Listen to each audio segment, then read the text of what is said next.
Tired of screwing up, tired of going down, tired of myself, tired of this town.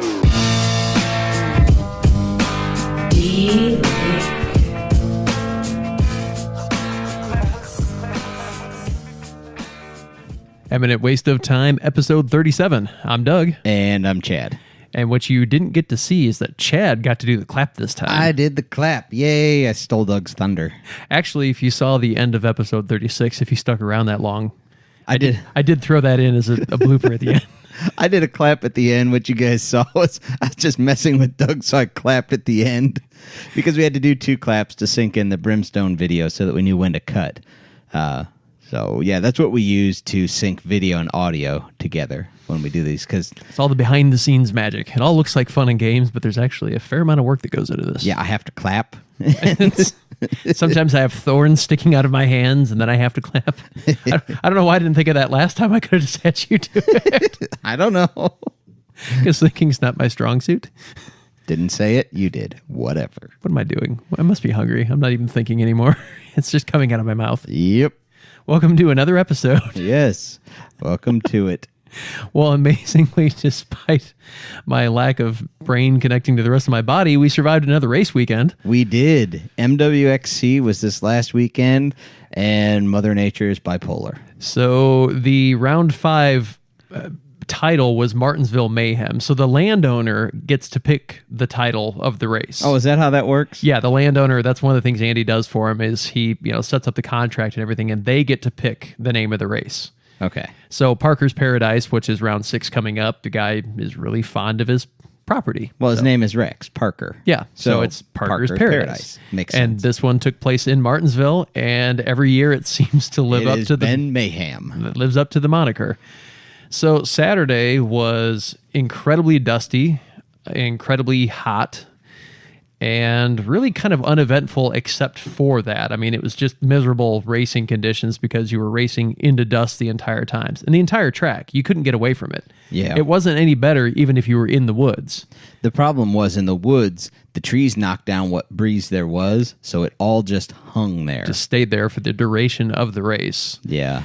And then right before the side-by-sides, we're going to creep into the woods. Mother Nature decided to bless us with a little rain. Not enough to really... It made it a little slick, but it really wasn't bad because it only got the top 16th of an inch wet, but it was enough to knock the dust down. Yeah. So the side-by-sides probably had the best track of the weekend. Yep. Because come Sunday, Mother Nature decided to get the top 6 inches of ground wet. Oh, yeah. It just rained probably from, 8 or 9 a.m. till noonish. Yeah, there's this big storm that was kind of coming through central Indiana. Like Indianapolis got pounded all day long. And we were on the southern edge of it, so it kind of would drift down and hit us and then drift away and then drift back and hit us again as the storm kept moving through. But yeah, there were several periods for, 20, 25 minutes where it was just pouring and then it would stop and we'd get a race in and then it would start pouring again. Yeah. So the dirt bikes really had a time of it Sunday afternoon.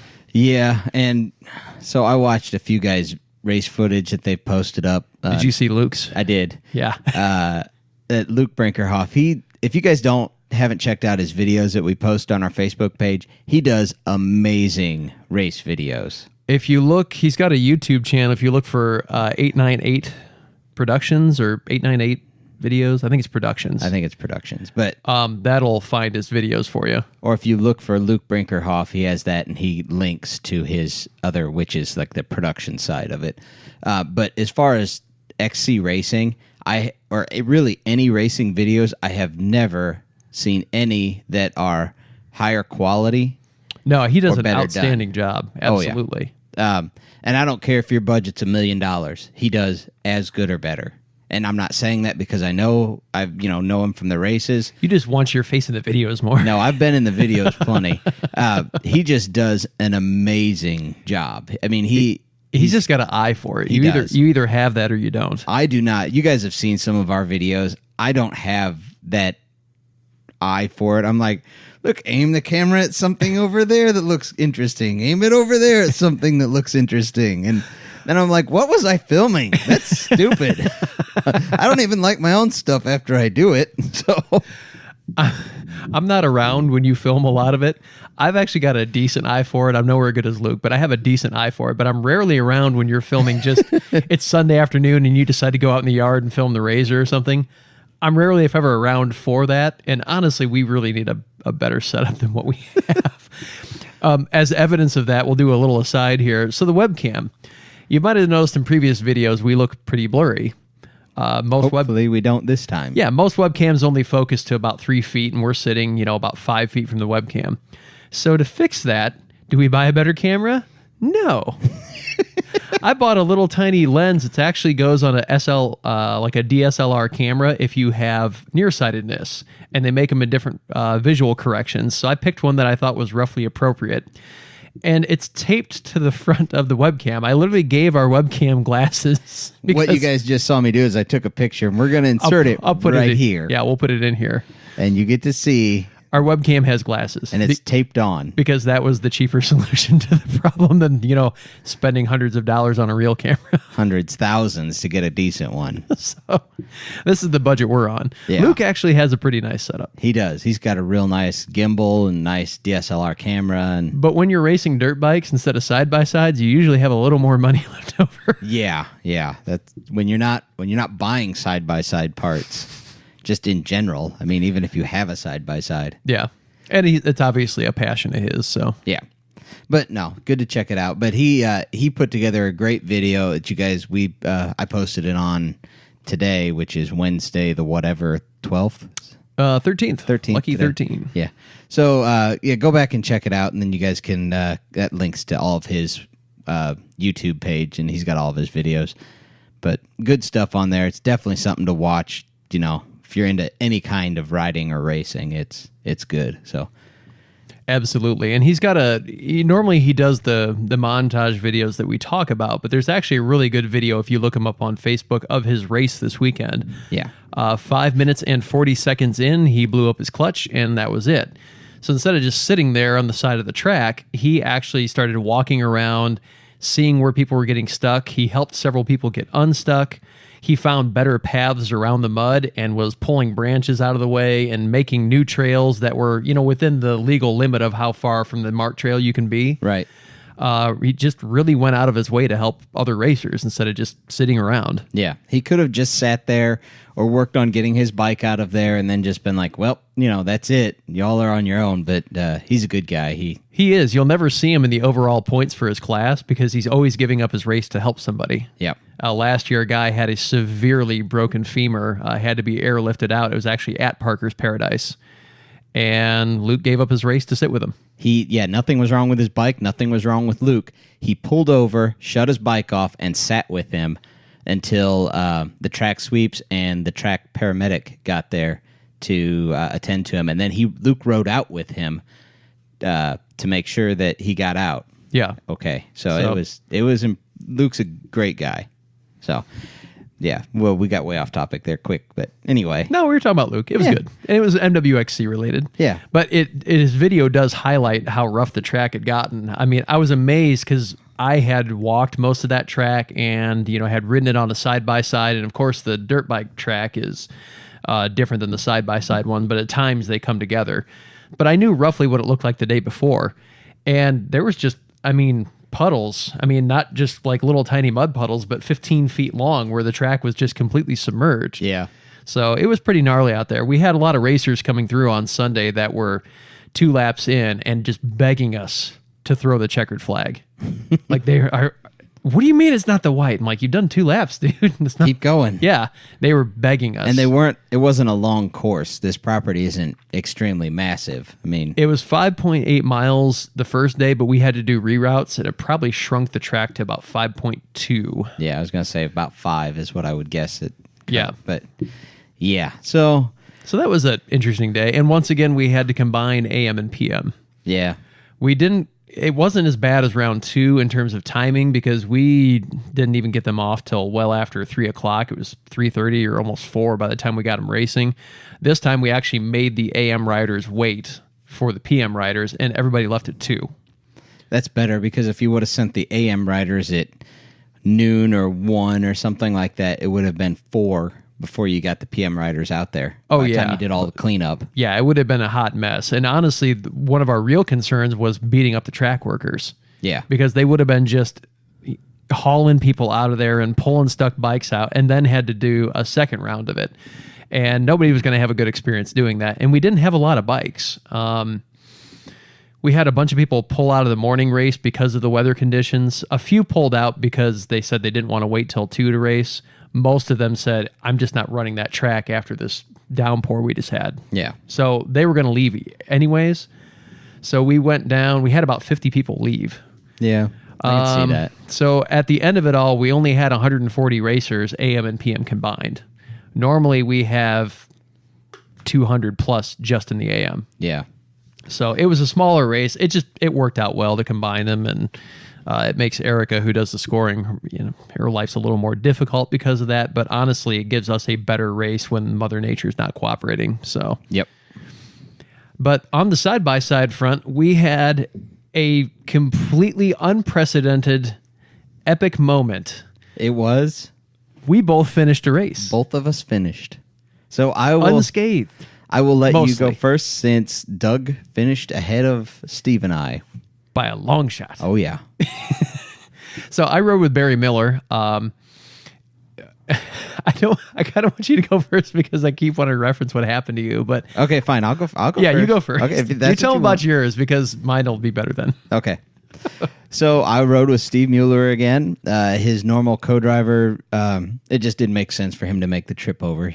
And I fully get that. So I made the ride with 15 Steve. minutes across town. 15-minute trip. It's across town for me. It was really, treacherous. There's alligators, and no, there's not. You made it. I'm so proud of you. So, first of all, I told Steve about how I felt during the thing. I'll tell everyone here. I'll preface this, and Doug will back me up. I don't get sick very often, like ever, especially motion sickness. None of that. I've never in 20 years, no matter what we have done, known you to be motion sick. I was sicker than a dog that day, and I don't know if it was something I ate. Or I know exactly what it was. It's that chicken you had at Hardee's. It could have been. Normally, I don't eat much prior to races, but I had to go run an errand in the middle of the day and come back, and I was like, I'll stop and grab myself some lunch. And it was closer to race time than generally I would eat. I just grab a sandwich or something in the middle of the day. Well, this time I didn't. And I don't know if it was that, if it was the heat, if it was a combination of the two, what it was. 2 laps in, I'm ready to puke. And it was bad. And you guys... That's really early in the race to be that sick. Oh, yeah. It's 2 laps in, and how many laps did we end up doing? 7? At least. Yeah. Yeah. I'm going to pull up the results while you're talking. So, yeah, we ended up doing many more laps. And I told Steve Monday after the race, I said, sorry I wasn't as vocal as I normally am. I was not feeling well at all. And he said, yeah, I noticed something was different, but I just didn't think about it. So I was like, yeah. What was different was you weren't yelling at him to go, go, go. Yeah, it was rough. And it didn't help that it was really humid and really hot. And I had a fire suit on and everything else. It's kind of one of those, it was a perfect crap storm that I didn't want. We broke an axle again, Steve and I. You're really good at that. I wasn't driving. I'm not taking the blame for this one. You did 8 laps. 8 laps. And you were sick on lap 2? Yes. It was that was lap 6 2. laps of misery. Oh, dude, by the end, I was miserable. I wanted out. When we came around on the 3rd to last lap, I was like, dear Lord, please let them be throwing that white flag or the checkered. Maybe the track is going away really bad and they just skip the white and go for the checkered. They didn't. Nope. Just kept going. So, and I wasn't gonna tell Steve. I wasn't gonna, say pull over and let me out. Race is over. I was like, well, if I puke, I puke. It sucks. Maybe I'll feel better for the rest of the race. But when you have motion sickness and you're still moving and you're doing all this, there's no relief. It just is bad. But anyway, we broke an axle. It was a rough race. Steve just got that rear wing repaired thing up by his roof. Crushed that. So you're on the wing per race plan. Yeah, and well- axle per race. Well, we crushed that against a tree. Then we rolled it over on the last lap. Took a little razor nap. Yes, we did. So that didn't help either when you're already motion sick, and all of a sudden it like jarred me enough that, and I'm hanging from the belts at that point when we settle. I didn't know if I was fully upside down on my side or what, because I kind of had vertigo going on. Sure. I couldn't tell which way was up. So I pulled a quick release. I mean, I didn't know that the track crew was so close to us on that. So I pulled a quick release. I'm like, well, I got to get out. We got to flip this thing back over and keep going. Even though I'm sick, I'm going to keep going. And You just wanted out so you could be on firm ground for a second. that was part of it. No. But I pulled a quick release, and then Jeremy Cooper and some of the other track guys come, and they say, we can flip you back over if you want. And I said, no, you're not. I'm unbelted, and I don't want to go for that ride. I did not want to be flipped back over, and we were on a hill. It's not like we rolled over in a flat spot. We were jammed halfway up a hill. So it was kind of a it wasn't a super steep hill, but it was pretty decent. And Steve had decided to kind of cut diagonally across the face of it because he thought he had a better line on the right. Well, someone was stuck there. Oh, was that when they In were the stuck? X3. Oh, they okay. were stuck, so we had to cross the hill midway up it, like cross-cut it. And That'll do it. when we did, we hit that lip, and the rear axle that was on the lower part of the lip was the one that was broken. So we had nothing pulling there, so it just sunk in and rolled under. Oh, yep. So it was just a bad thing that happened. That added like 10 or 11 minutes to our last lap time, whatever it was. I think I counted it up on the video. It might have been 8 minutes or something. It was a fair amount that we added to our last lap time. Fine. Don't load the information. Well, it's kind of tough to say. I'm looking at the elapsed time. Evidently something got boogered up in here because... there. Did it just do it?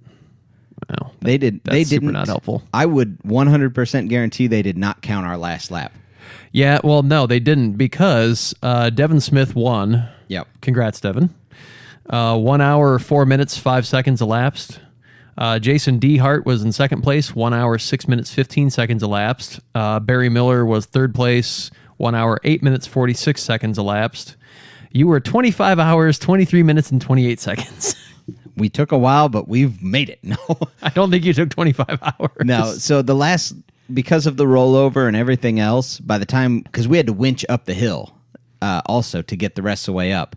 So that took forever. It was 3 hooks to get the rest of the way up. I'm guessing this rolled a full day. So if you take 24 hours off of that, that puts you at 1 hour 23 versus our 1 hour 8, which sounds about right by the time you figure the winching and the being on the side. Yeah. So that's what I figure. It was roughly 10, 11 minutes extra is what I saw. Yeah. So yeah, climb back in. We finished, and they had already folded up the finish line tent and everything else. Thanks everybody for waiting on us to finish.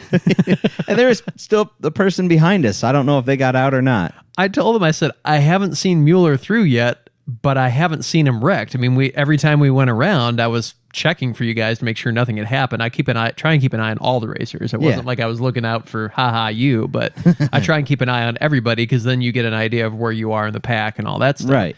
I never saw you, so I'm thinking they've got to still be coming around. But yeah, basically as soon as the top 3 got through, they just started folding up shop. That's ridiculous, but whatever. It is what it is. So we got 4th, and we've posted it on Facebook. And the thing that great for Steve, he is first in overall points right now. He's consistent. He finishes. Yeah. Well, you guys didn't finish round 3, but at least you got out there. Yeah, we blew the belt in round 3. Yeah. But you should have pushed it back around for that final lap. you know how that way I would have had to push it through a creek and up a hill. I would have loved to have seen that. Yeah, right. We've been dead. It would have been a 25-hour lap. It would have. I need to come along, and I'm going to winch it up this hill, and Yeah, because everyone else broke. Veronica was behind you guys in 5th. Nathan Wolf was in 6th. Colin Jean finished 7th. Matt Hecker was 8th, and Aaron Montgomery was 9th. How many laps did Matt turn? Matt got 2 laps in before he broke. What did he break? I didn't ever see him out on the track. That's what I was... I don't know. I saw where he was broken down, but I don't know what happened. He must have drove it out. I'm guessing a belt because it didn't look like he had any real damage. Okay. I'm thinking he just blew a belt. Okay. Because I didn't see like wheels off. And where he was pulled over, you came out of that motocross section. Yep. And then you came down and it was kind of a wide sweeping right. And then there's a little bit of a straightaway before you turn back in the woods. Yeah. He was pulled over in that little short straightaway That section. wasn't him. Or was that Colin? Yeah. Okay, that was Colin. And he had radiator problems or something because I saw him out there with a fire extinguisher, just like a water one, hosing the radiator, trying to cool it down. I only caught it out of the corner of my eye because by the time we came back around again, he was gone. Yeah, he was there for one lap for us, and he was hosing the radiator. I think he thought he could clean mud out to get it cooled down. Yeah. I didn't talk to him, so I don't know if that was the problem, but I saw him hosing the radiator as we went by. Oh, okay.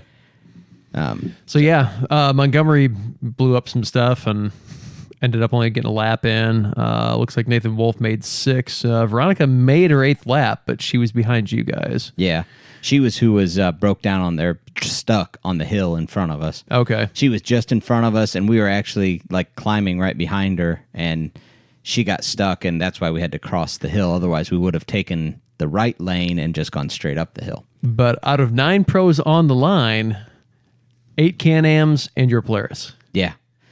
Can-Ams are becoming Now, the a couple dominant of those race were force. just Mavericks. They weren't X3s. Right. But most of them were X3s. So let's get to your race, and then we'll get to that little We'll nugget. segue back into that. Yeah. So I rode with Barry Miller. We really had a very uneventful 3rd place finish. We didn't get a particularly good start, kind of a middle of the pack start.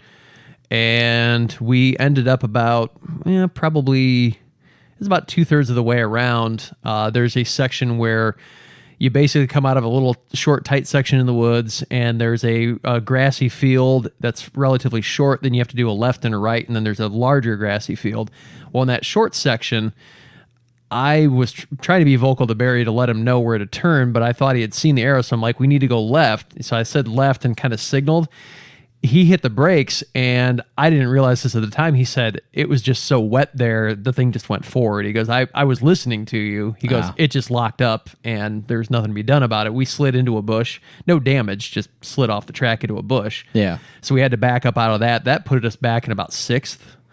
Yeah. And then we just came back and started picking people off. Aaron Montgomery was in front of us immediately. He got around us during that. We caught back up to him pretty quickly and picked him off and worked away around a few other people and ended up, we ran probably 6 of the 8 laps in 3rd place. Yeah. We might have only been 5 of the 8, but we spent most of the time in 3rd place, and we spent most of the race by ourselves. You guys were behind us. Yep. A lot of other people were broken down. Like according to this, Devin Smith finished 4 minutes and change ahead of us. D Hart, he finished about 2 minutes ahead of us. So there's some gaps there. We just never saw anybody. Yeah. Until we started lapping a couple lights. We were just out for a run in the woods. Yep.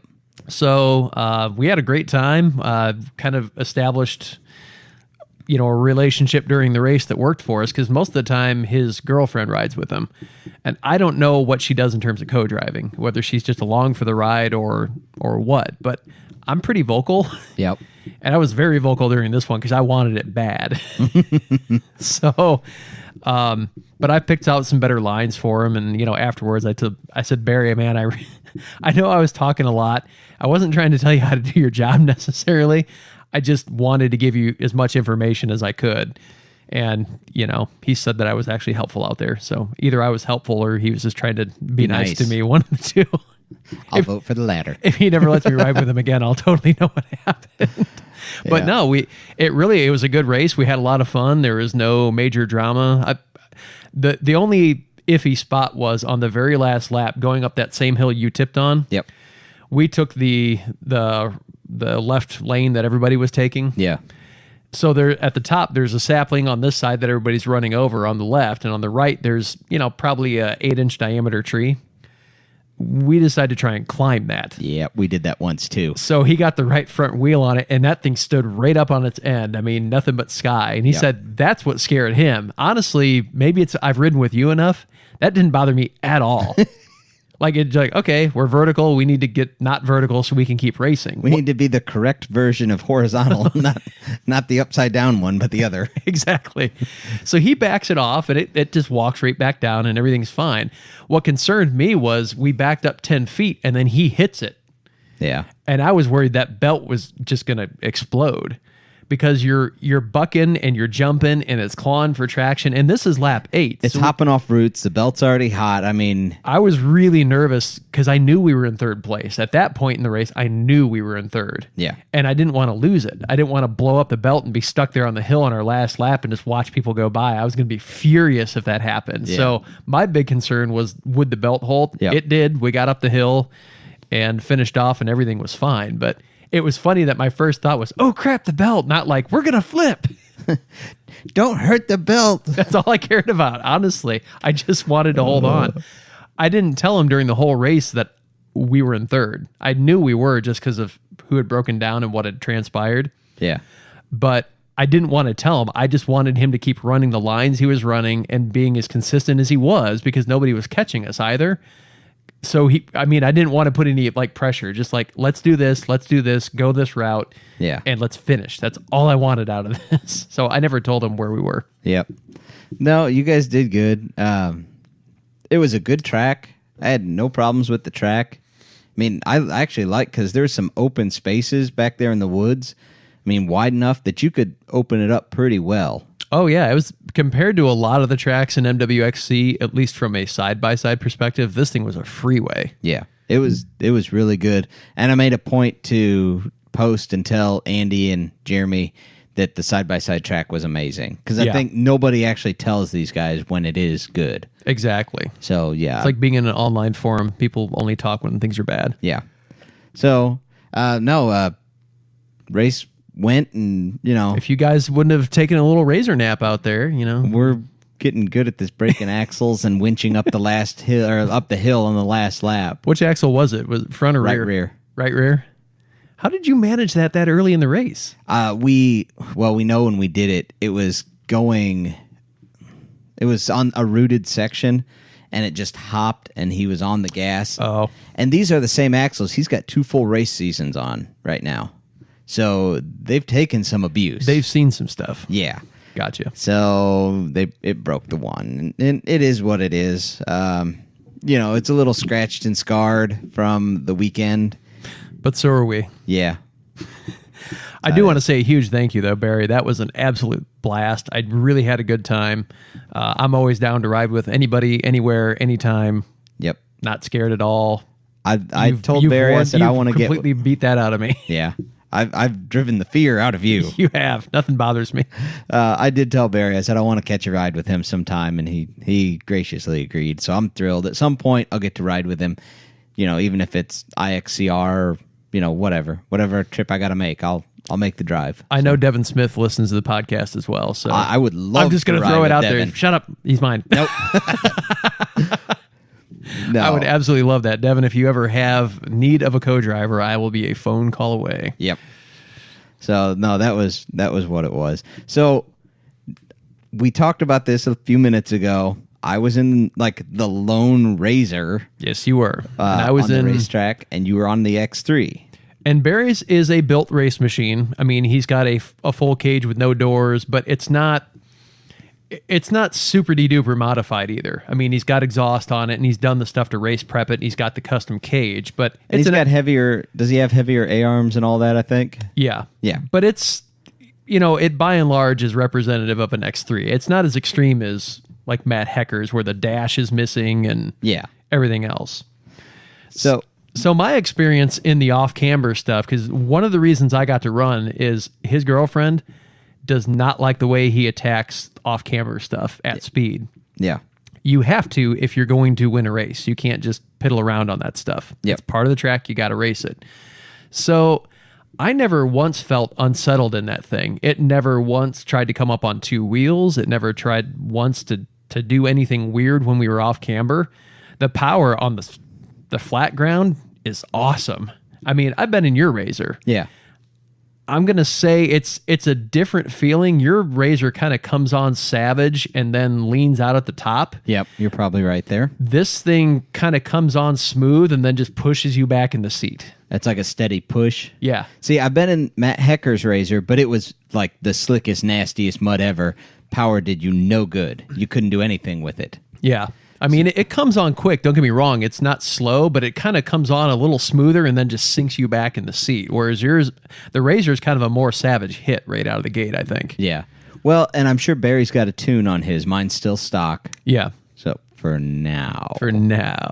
But I was really impressed. I mean, we didn't go off of anything that I thought, oh, this is going to be bad and we're going to wreck it, because Barry knows when to push, when not to stay together to finish a race. But there were several times where I just was amazed how smooth it was. I mean, there were some jumps that weren't really jumps. They were just kind of ledges you'd fall off of, which means you're taking the brunt of it on the front suspension. Yeah. And the front suspension just went poof and soaked most of it up, and the back just went plop, and you were level, and you just continued on your way. Yeah. Honestly, having sat in one for an entire race now and not in a showroom floor, I still think it's much easier to see out of a Razor. Mm-hmm. But the X3 felt much more at home in it, is the right way to put it, after being in it for a race. Like, I can see how you can thread the needle with this now. The times I'd sat in them sitting still, I really wasn't sure how you could race at any kind of speed through tight obstacles. But I don't know, it felt much more at home to me, and I could see how, yeah, once you're used to this, you could totally pilot this through obstacles. Yep.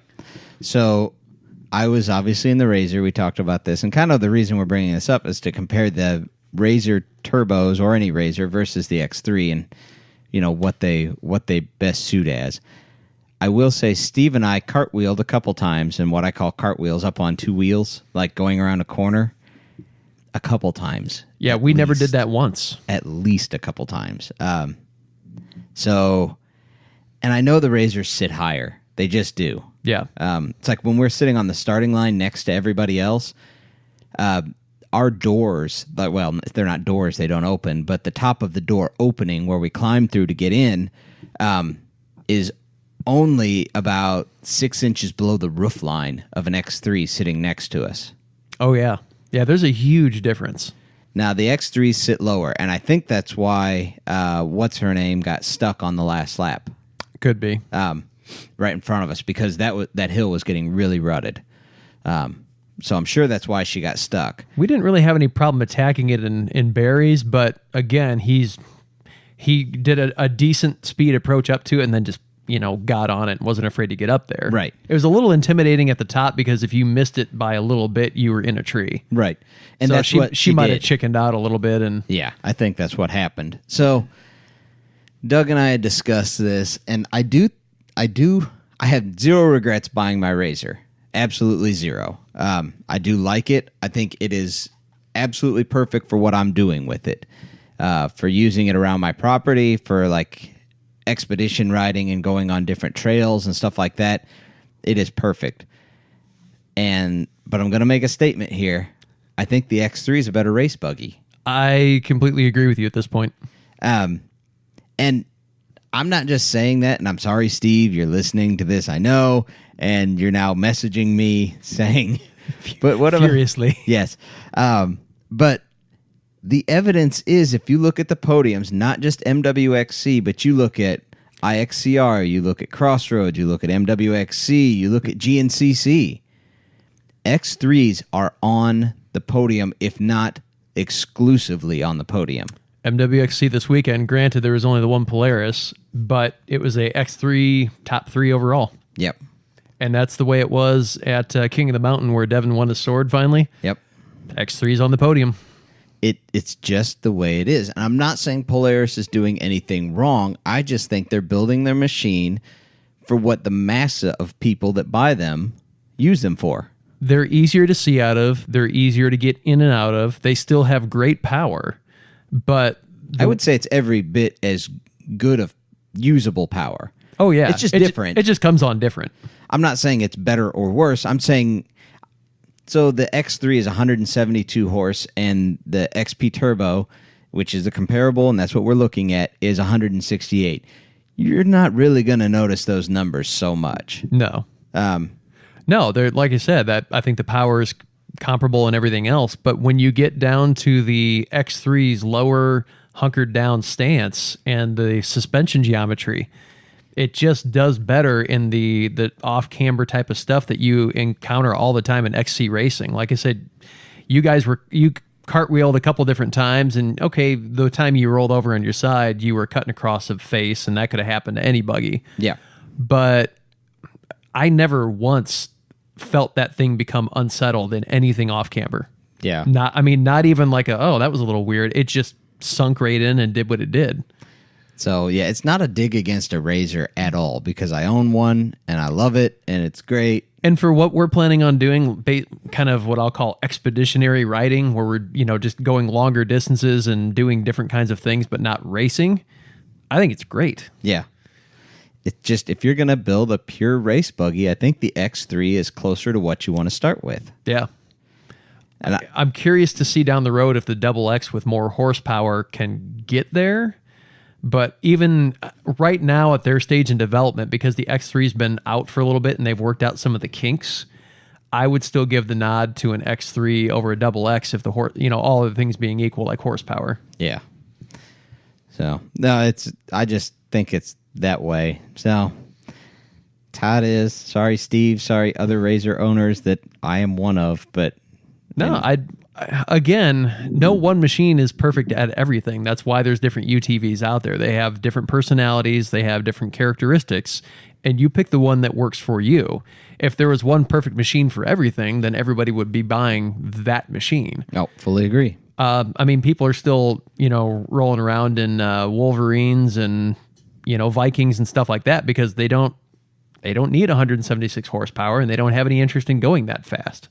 So there's a flavor for everybody out there. But right now, if you're racing, I just don't know that you can beat that combination the X3's got going on. Yeah, it's hard to anyway. Let's put it that way. It's hard to. Well, and when everybody goes a certain direction, it's kind of hard to ignore it.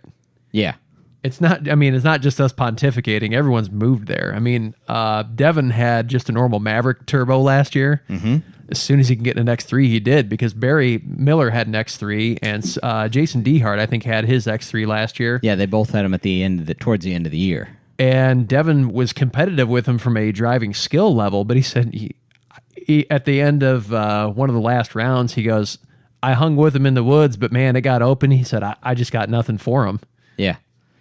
Well, but his machine, the standard Maverick that was a turbo, were 130 horse. Yeah, is that right? 130. So you're leaving 40 horse plus on the table. That's a bunch when you're in the open. In the woods, yeah, you don't necessarily notice it if all things were equal. Yeah. But the old Maverick was a lot like the Razor, where it sat up a little more, and definitely it just took more to get it through there, whereas the X3 just seems to be more ready for it straight out of the box. But since we're doing comparisons, this is another interesting one you had on here that I wanted to touch on, was the Wolverine X2 versus the Polaris General. Yes. Or the X4 versus the General with the four-seater. Yeah, the four-seater. Either way.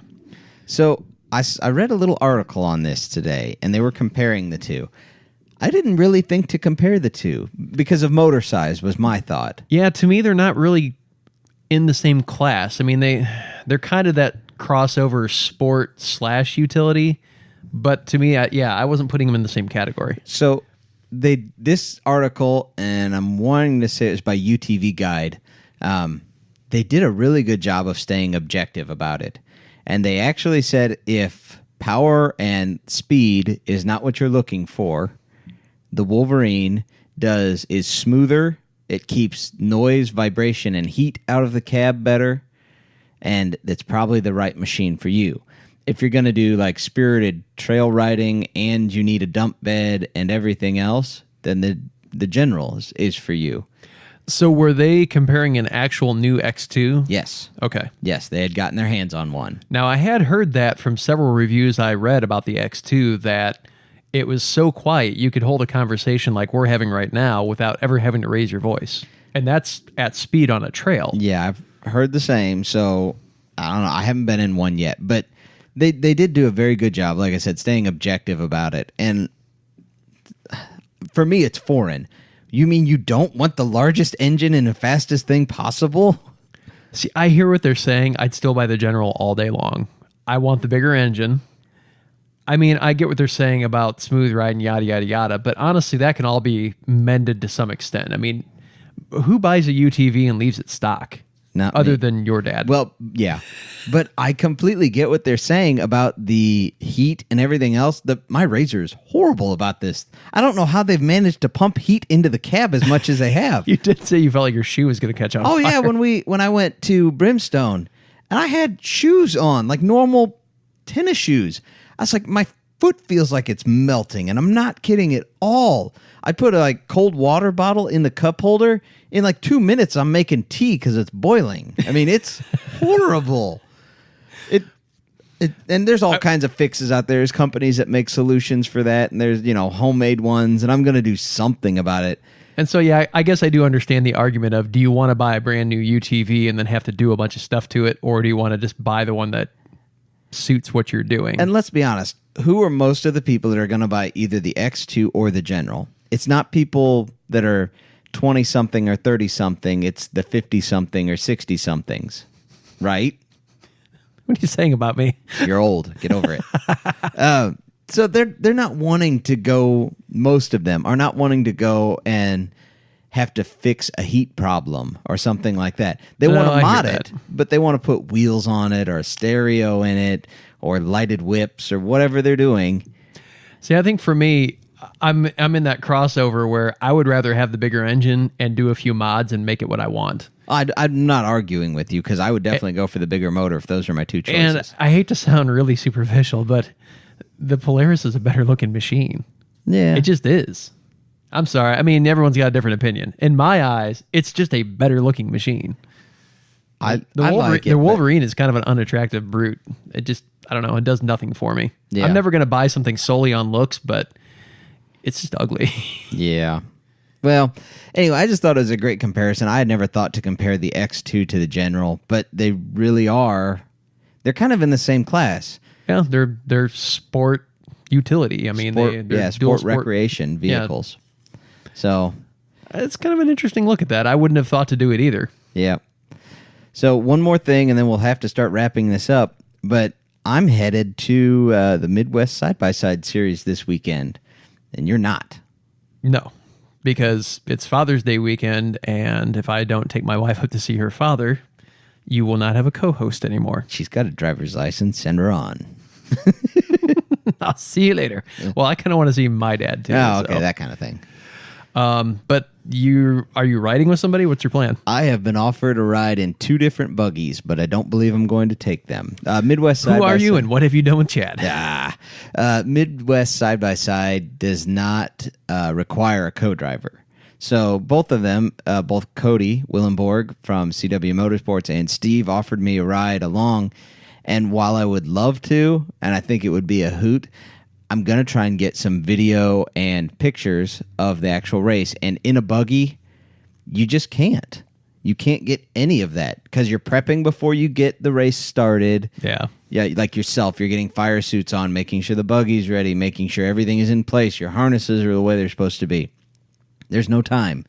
So I'm going to, I think, sit it out, and I'm going to take my drone, I'm going to take, some pictures and some video and regular camera stuff and get all that and try and put together something for you guys because this really is a neat looking series from what I've seen. Now, we started off this podcast talking about how you have no idea how to shoot video. So what am I expecting here?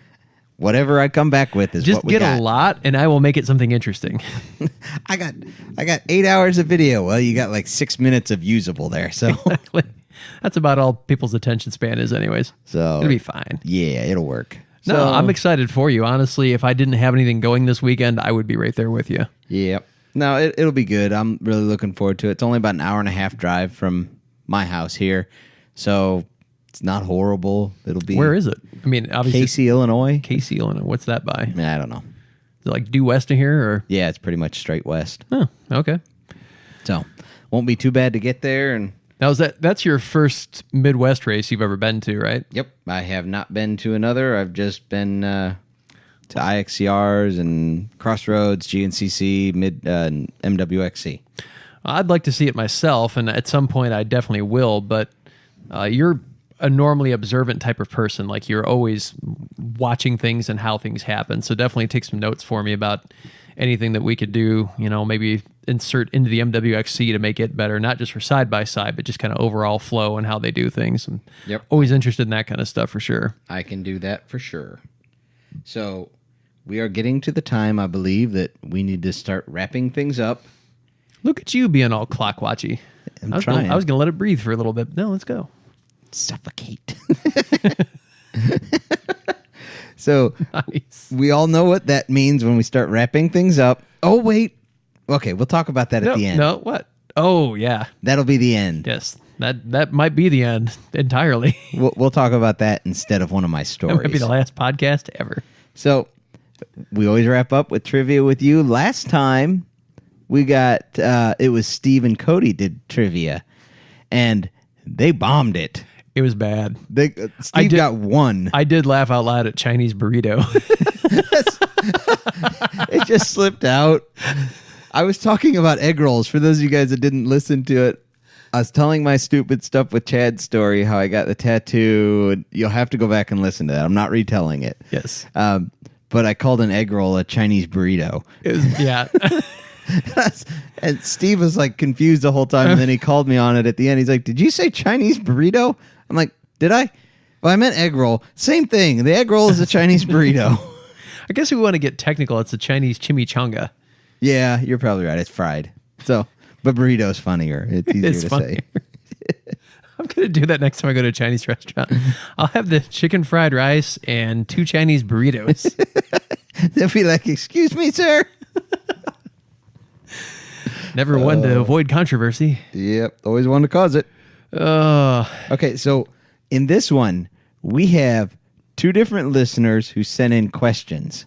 Fantastic. Yeah. Actually, I appreciate the interaction. I love it. I almost messaged someone else who listens and said, "Okay, get me another couple questions." That way I put none in. I don't mind getting them, but I almost wanted a complete listener Yay. trivia with Doug. So these first 3 are from Robert Higbee. Oh, boy. He got these for you. So, question number 1. What is the largest data center in the world?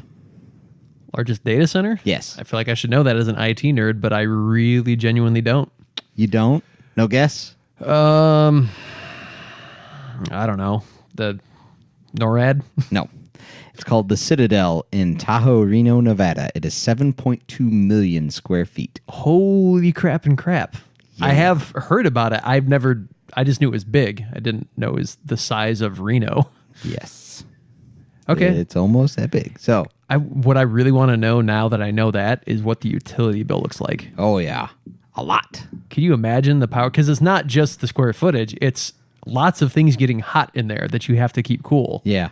Well, I've taken Doug to the data center where I work, and he's seen that, and it's impressive. It's not that scale. It's big, but it's not that scale at all. Yeah. And it's still the biggest one I've ever been in. Yeah. It's 90,000 square feet, roughly. So it's Oh, so it's tiny. it in comparison. Yes. Holy crap. That's insane. Yeah. So, yeah, big one. So, no internet point for Doug. That's where Skynet's going to be born. Yep. Okay. Might already be there. It's on Skynet 1.0 right now.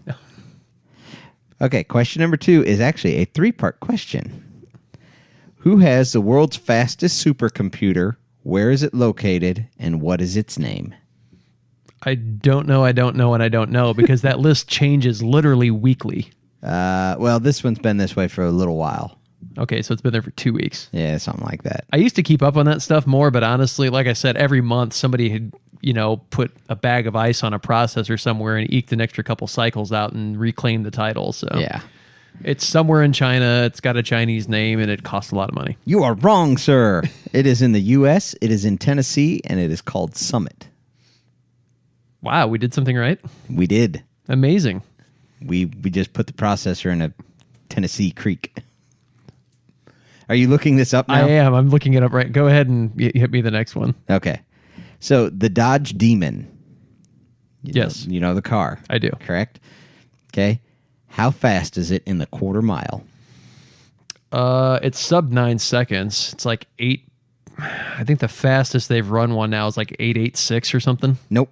It is 9.65. 9.65. A sub 10 second. Sub 10. I thought they'd gotten into sub 9. But I maybe Robert didn't specify this, but maybe it's on like factory tires. That's what it runs. And if you throw slicks on it, you can get sub 9. I'm sure somebody had gotten sub 9 out of one of them. But yeah, They that may have sounds thrown right. slicks or something. Yeah. So, It's the first factory car to pull a wheelie, though. yep.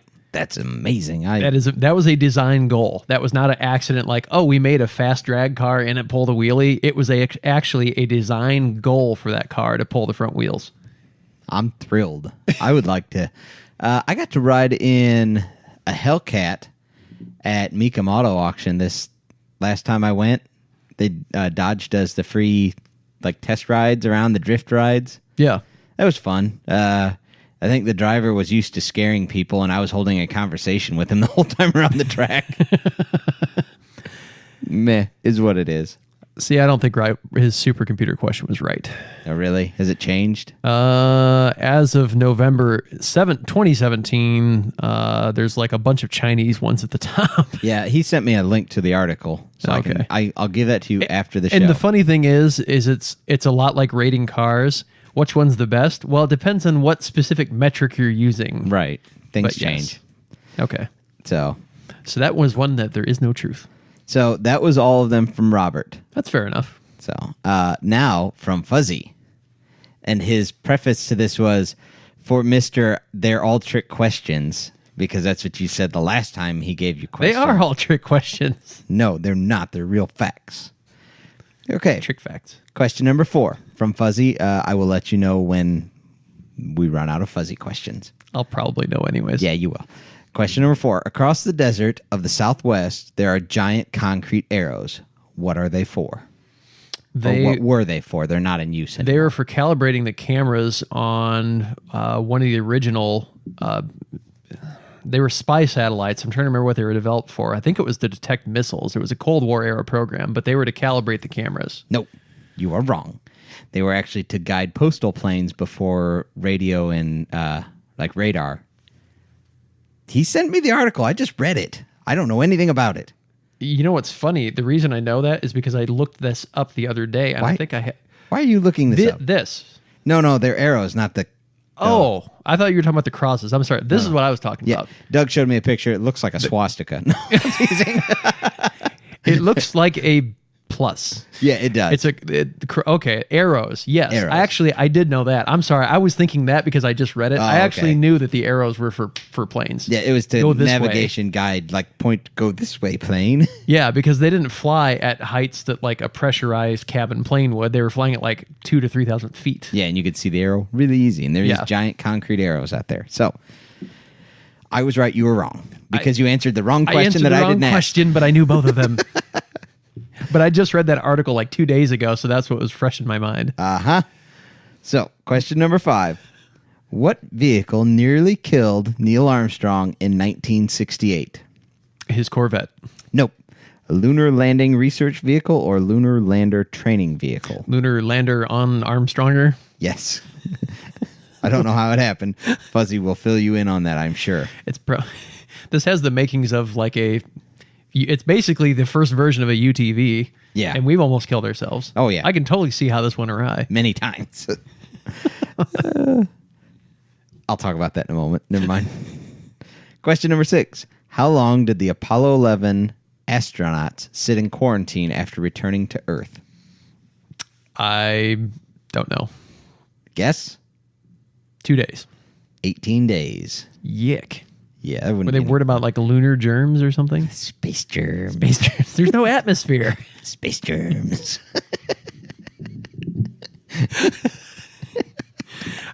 Well, I mean, it was a complete unknown. Nobody had been, I mean, it was the moon mission. Space germs. There's something really deeply wrong with you. Space germs? Okay. Question number 7. Wow. What was Buzz Aldrin's other nickname besides Buzz? I didn't know he had another nickname. I didn't either until he sent me this. Hazard a guess? No, just give it to me. Dr. Rendezvous. What? I don't know. That's cool. Yeah. I don't know what I'm that's... guessing he had something to do with... women and meeting up with them and... No, maybe not. I was going to say like landing planes and, on aircraft carriers in awkward conditions, but... Whatever. I think they just want to call it the Dr. Hookup if that was the case. Could be. It does have a little... lends a little air of class to it. Yes, it does. I had no idea. Okay. I'm not surprised he knew that, though. Yeah, I'm not either. So that is all from Fuzzy. I'm not doing good. No, you're not. You got about the same record Steve and Cody had. You're asking me harder ones. Definitely weirder ones. Are they? I've been in the ballpark on several of them. Okay, question number 8. The B-2 stealth bomber, the big flying wing one, Yep. you know? Okay. How much does that cost per plane? Approximate. If you get close, we'll give it to you. I'm not. 11.2 billion with a B. 2.1 billion with a B. Now, was that when they originally came out or now? That was when they were producing them. Okay, I'll buy that. So they were. That's actually a relatively old plane now. Yeah, they started in, I think it was 1976 is when development on it started. I was thinking today money, because I'll bet you if you built that same thing today, I'm pretty close. You might be. You're not getting a point for it, though. No, you didn't specify. Don't expect you to. Neither did you. I think they originally estimated that plane to cost $736 million to build, and by the time they actually built one, they said no, it's going to be like $2.1 billion. That sounds about right. Yeah, way to really hit that mark there, government, and that's our tax money. Bye tax money. Related tangent. There's a place up in Kalamazoo, Michigan called the Air Zoo, and there's some space stuff there. They actually have. I don't think it's one of the real lunar rovers. I think it's a mock-up of it, but if it is, it's like part perfect. Yeah. So they got some space stuff there, but mainly it's just an aviation museum. They have I think there's only 2 of these made. They were SR-71 Blackbird trainers. Yep. And so it has the cockpit, there's another cockpit like above it, just like basically glued to the top. Yeah. But you actually get to go up and look in the thing. And I'm telling you, that is a seriously impressive machine. Oh, yeah. I mean, it's amazing being that close to one. Yep. All that equipment, just awesome. They got stuff from across the eras. They've got some of the folding wing, like Wildcats and stuff, like in World War II. And you can actually get in and sit in the cockpits. That would be neat. Yeah, it's a very, very cool experience. So, but the SR-71 made me think of the B-2 because the SR-71 also had a slight budget overrun. Yeah, you think? Okay. Question number 9. How far down in an ocean, the average ocean, can light travel? Can it penetrate before it's pure dark, is what they call, or deep ocean? See, that's another one of those... What do you define as average? I mean, there's parts of the ocean, I'm sure it doesn't go even half as far as other parts. Could be. 2 miles. 300 feet. You were off, sir. I'm just throwing a number out because that's a crappy question. Don't call my questions crappy. That is a crappy question. You've just gotten none of them right. That changes, that could change weekly. Yeah, depending on what's floating around in there. But 300 feet versus 2 miles? Come on. Being generous. If you said, 400 feet, I would have been like, okay, close enough. 2.5 miles or whatever you said. I've never been scuba diving, dude. I don't know. I don't think I've ever been deeper in the water than 15 feet. Yeah. Okay, whatever. You were wrong. Moving on. I was wrong. I bombed your stupid trivia. Question number 10. Almonds are a member of what family? Aren't they nuts? Is that your answer? They're legumes. No. I don't know. They're a member of the rose family. They're nuts. I don't care. No, they're not. They're roses. They're rose nuts. Fine. They're rose nuts. I thought you were going to say they weren't actually nuts or something like that was where I thought you were going with that. No, they're actually technically a fruit or something stupid. Nope. I just want to say I thoroughly did enjoy 90% of that trivia. And then That was just like 10% one you track argue. question after another. You called my question stupid. They were. Robert, yours were good. Adam, yours were what I expected. What about mine? Yours were stupid. We covered this. I don't think we need to go there again. Fine. I'll have to step up my question game for next week. By up, I'm not sure what up means in this context.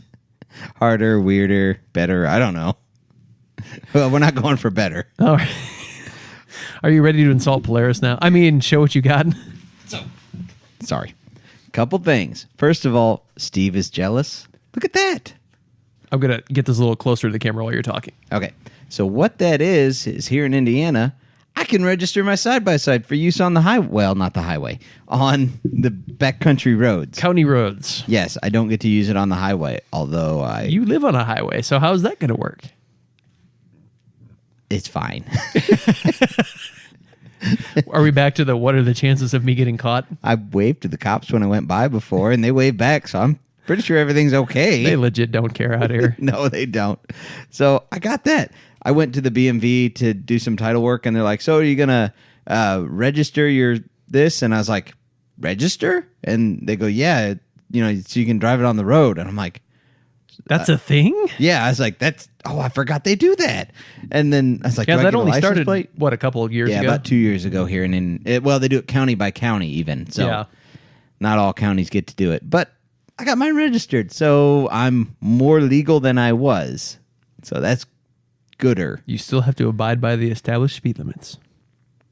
That goes with the chances of getting caught thing. So, and then I took a survey for Polaris, and look what I got. Guess what it is? It is really poorly made Polaris underwear. Yes, with like one hole. That's the poorly made part. No, it's one of those. I'm going to say it's fireproof face mask It's thing. not. It's a dust sock. It's not, it is not fireproof. I'm hoping it's fireproof. No, that will melt right to your face and leave you with horrible scars. But the dust won't get in. More scars than I have now. You can never have too many scars, especially if you're you. Yeah, well, I've got plenty of them. So, yeah, it was nice. They sent it. Good enough. So is that stupid stuff with Chad? You just insulted Polaris. Now, so basically we've burned them this entire show. Yeah, well, No, I did say I like the General better. I agree, and I love my razor. You just don't want to burn to death in it? Nope, sure don't. Jumping out. Yeah. Well, hey, Polaris, if you want to change our minds, send us something to test, review, look at, whatever. I'm down. I'll tell you what I really think. So, Yeah, we'll be honest. yep. But that's how you improve. Yep. So, yeah, that's they sent me stuff. Yay. Or Yamaha, if you want to send anybody really, if you want to send us stuff, we would be more than happy to give an unbiased review. Yep, I agree. Believe it or not, we actually can approach professional when the need arises. Yeah. It just doesn't arise very often. Especially not on this show. We don't go looking for it, that's for sure. No. I can try to be good when I have to. If you'll notice in the Brimstone episode, I tried to be the normal person and behave. You tried. That's pretty normal for me. It was, yeah. You gave an effort. I appreciate the effort. I almost pulled it off too. No. Nobody out there believes that. Space germs. Anyways, I want to say a huge thank you to our sponsors. Thank you, Watch Communications, for once again associating your name with ours and hosting the podcast and the website. Also want to shout out to TGM Off-Road, UTV-Doors.com, UTV Engineering, Harrison Power Sports, CW Motorsports, and Spangs Fab. You can find us on the web at Eminent Performance, our website. I butchered that. Let me try that again. You can find us on the web at eminentperformance.com, which is our website. Correct. You can also find us on Facebook /Eminent Racing, at Instagram. We're at Eminent Racing on Instagram. And you can find the podcast on iTunes, Google Play, Stitcher, iHeartRadio, and you can find the video version on YouTube. Just look for our channel, Eminent Performance. Yep. You're getting good at that. Knocking them all out. Yeah, I didn't even need the cheat sheet. I pulled it up just in case, but Didn't need it. He's got it. Look at that. so that's it. Back to our normal format, and I'm very interested to hear your report on Midwest Yep. side by side next Really time. looking forward to that. That'll be a good time. Should be an interesting one. Yep. All right. No matter which manufacturer you insult, thanks for riding along with us. Thanks, guys. Tired of going down, tired of myself, tired of this town.